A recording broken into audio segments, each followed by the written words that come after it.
This is a podcast all about Bears. You either cheering for this team or just pulling your hair.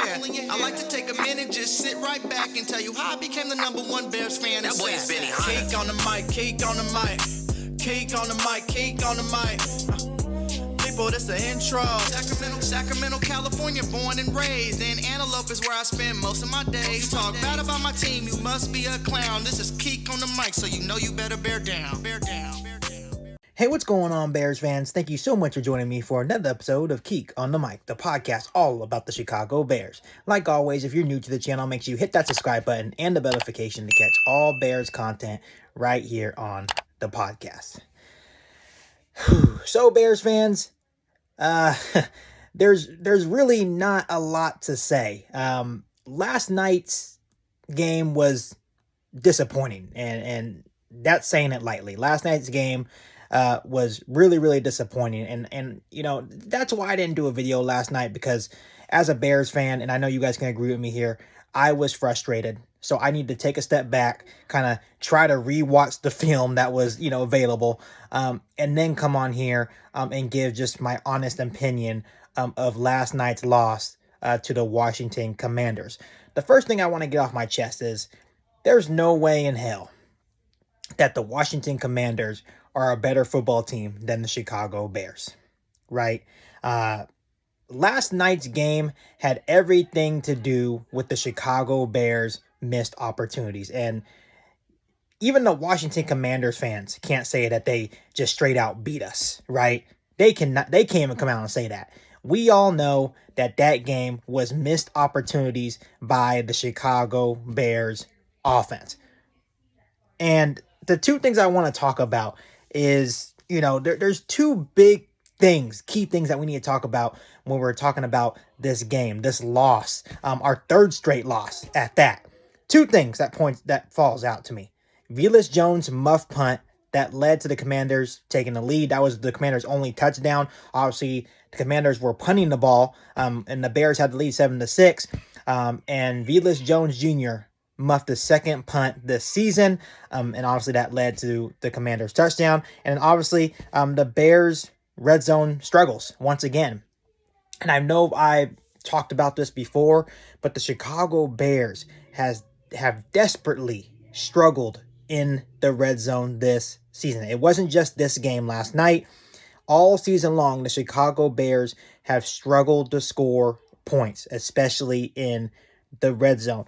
And those are my two big takeaways of last night's game. Obviously, the Bears just had multiple missed opportunities, and I know people are so mad at Velus Jones Jr., which I was heated as well.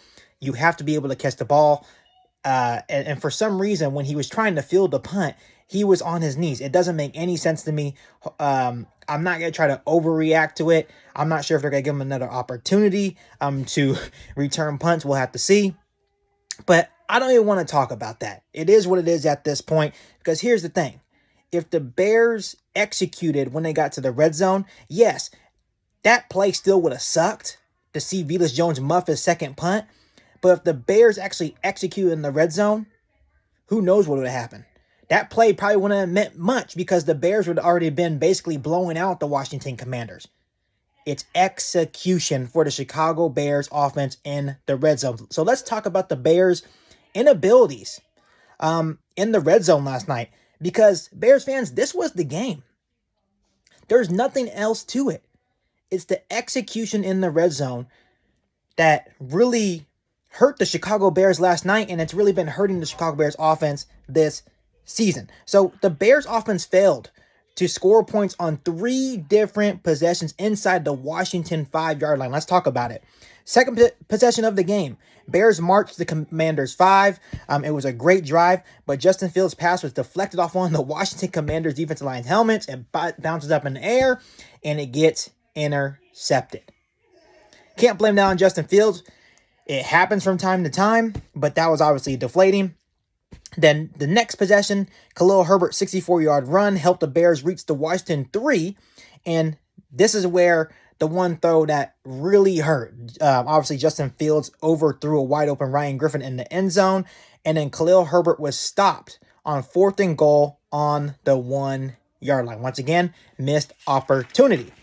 The third time, we were trailing 12-7, obviously, with a minute 49 left. Obviously, Justin Fields did a great job driving the Bears down to the Washington 5, but the Bears failed on 4 plays to score a go-ahead touchdown. Missed opportunities, not executing. And I know a lot of people will come on here and say, the refs missed a clear pass interference call on Dante Pettis, which that is true.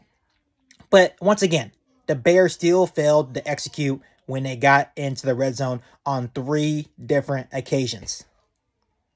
So obviously, there's a lot of frustration coming from Bears fans. There's a lot of frustration coming within the Chicago Bears locker room. These missed opportunities were the game. The Washington Commanders are not the better team. It was just that the Chicago Bears offense didn't get it done. And Justin Fields came out and said that. He said that, yeah, we missed on opportunities. It's frustrating. We need to get this figured out because we are driving, but once we get to the red zone, it stalls. That cannot happen. That cannot happen. You have to be able to execute when you get inside the red zone. Like I said, there's frustration inside the locker room, and Justin Fields actually expressed frustration in the post-game interview by saying this. Check out this clip, Bears fans. Everybody's feeling this way. Everybody's mad. I mean, nobody's happy about his loss. It's just we always get told that we're almost there. We're almost there. Like me personally, I'm tired of being almost there. I'm tired of being, just this close. I feel like I've been hearing it for so long now. But at the end of the day, all you can do is get back to work. That's the only reaction you have. You live and you learn, and just get back next week and keep going, keep getting better. And Bears fans, I actually feel for Justin Fields. I feel his frustration. And obviously, Justin Fields missed on many throws. Obviously, the wide open target to Ryan Griffin where he overthrew him in the end zone. That was not a good look on Justin Fields. Obviously, there was a third down where Dante Pettis was wide open in the flat. He missed them. He decided to go deep to Darnell Mooney when Darnell Mooney was covered. So obviously, there was a couple of throws last night that Justin Fields missed on, right? And he admits it, right? It's not like he's sitting here saying, oh, it's not me, I'm doing everything right. No, he admits that he has to be better. He has to make that throw to Ryan Griffin. It's a routine throw. It just didn't work out. It sucks, but I just want people to know that we can't judge Justin Fields off of just those 2 throws. Because once again, he did a lot of things good as well, right? And I just want everyone to know on today's episode of Kick on the Mic that Justin Fields is far from being the biggest problem on the Chicago Bears. Last night he went 14 for 27, 190 yards, a touchdown, an interception, and he also added 12 carries for 88 yards. To me, Justin Fields did everything he could to try to help this Chicago Bears team win last night. But it's hard for Fields to do what he does best when he doesn't have anyone to protect him. He doesn't have those guys on the outside that are making those consistent plays. For example, I'm going to have to call out Darnell Mooney here. You have to make that catch. 4th and goal with the game on the line, you have to make that play. And Darnell Mooney had a good game last night. 7 catches. Great game for him last night. But when it mattered the most, he bobbled it. He didn't make that catch. Right? So it's hard for Justin Fields to do what he does best when he doesn't have that supporting cast. And the only reason why I'm bringing this up is because there's a lot of Bears fans saying, you know what, Justin Fields is just not the guy. He's not this, he's not that. How can you say that? Did you see what the offensive line did last night? The man didn't have time. Justin Fields was sacked 5 times and was pressured 18 times in last night's loss to the Washington Commanders. So we have to stop sitting here and just blaming Justin Fields all the time. Stop using Justin Fields as a scapegoat. Yes, Justin Fields missed a wide open Ryan Griffin. Could have probably changed the game. He admits it. But how is Justin Fields supposed to survive the season when the offensive line and pass protection is absolutely putrid? So let's stop blaming Justin Fields. And last night really opened my eyes on how bad the Bears offensive line is in terms of pass protection. And this is just me, and you guys can disagree all you want. Comment down below and disagree with me all you want. But I feel like I've seen enough to still think that Justin Fields is the guy for the Chicago Bears. Now it's Ryan Poles' job to build around him. Get the man some protection. Get this man some more weapons on the outside. It's really not that complicated. I've seen enough. Build him a better offensive line. Get him some more weapons to throw to. Because if you do these things, I truly feel that Justin Fields will be special. He's shown capabilities in these last couple of games that, okay, he's right there. Yes, he still needs to do a couple of things. He needs to make the proper reads, right? He's still getting better.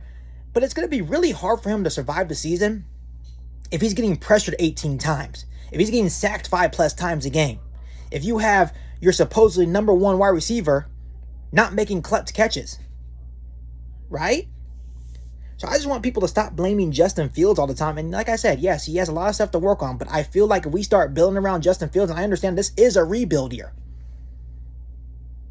But I hope last night really opened Ryan Poles' eyes and yeah, we need to get Justin Fields more protection. Because last night the offensive line looked absolutely putrid. And kudos to the Washington Commanders defensive line. They played a great game. But our offensive line has to be better. And Ryan Poles has to get Justin Fields some more help. Because Justin Fields took an absolute beating last night. And something that also came to mind, Bears fans, and I have to get this off my chest before I let you guys go today. As I'm watching last night's game, and as the clock is ticking down, and after Darnell Mooney dropped that pass on 4th and goal, I turned to my dad and I said, you know what? Welcome to the rebuild. We are in official rebuild. And this would be a good time, after losing to a pretty awful Washington Commanders team, to say, you know what? Let's start trading some pieces. Robert Quinn, he can go. Start trading some pieces. Right? Obviously, we're not going anywhere this year anyways, right? The Bears are now 2-4. We have the, Patriots, Cowboys, Eagles. I don't know. We have some pretty tough games coming up. So welcome to the rebuild. And, until Ryan Poles, starts building this team, which, it's not going to happen overnight. These are the type of games that we will lose. It's going to be ugly. But I just hope that Justin Fields can survive a whole season and not get more hurt. Obviously, he aggravated a shoulder last night because he took a beating. So let's just hope that Justin Fields can make it out of this season healthy. And let's hope that he can continue to attempt to do his part and continue to get better. And I believe that he will get better week by week. But let's just hope that he can survive this season without getting more hurt. But that's what I wanted to get off my chest. Welcome to the rebuild. This is what a rebuild looks like. This is what a rebuilding team looks like. But all in all, the Chicago Bears lost.